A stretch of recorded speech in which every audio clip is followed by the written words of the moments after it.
So చాలా కాలం తర్వాత మహేష్ బాబు గారితో ఒక కంబ్యాక్ ఇచ్చారు అండ్ ఇప్పుడు కళ్యాణ్ రామ్ గారితో యాక్షన్ కంబ్యాక్ ఇస్తున్నారు.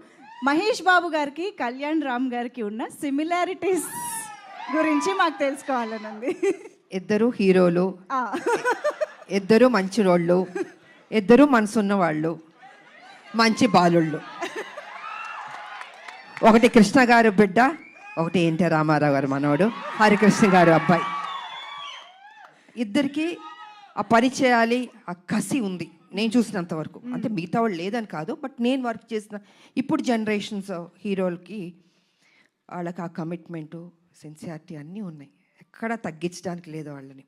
ప్రతిరోజు ఆ జిమ్ చేసుకుంటూ, బాడీని పర్ఫెక్ట్గా పెట్టుకుంటూ, ఫిట్గా పెట్టుకుంటూ, ఆ ఇంట్రెస్ట్ తీసుకుని సబ్జెక్ట్ ఎన్నుకుంటూ, సరే కొన్ని సినిమాల్లో ఆడింది వాళ్ళ దట్స్ డిఫరెంట్ ప్రీవియస్, బట్ ఇప్పుడు కూడా అదే జాగ్రత్తలు తీసుకుని మన మీద బాధ్యత పెట్టారు ప్రొడ్యూసర్లు, ప్రజలు, అభిమానులు ఎదురు చూస్తారు. So we have to do the best అన్నది వాళ్ళ ఆలోచన. అదే సిన్సియర్గా చేసుకుంటున్నారు. అండ్ ఈ సినిమా కూడా నిజంగా బాగానే చేసాం ఇద్దరం. మా డ్యూటీ మేము చేసాం సిన్సియర్గా. Super ma'am.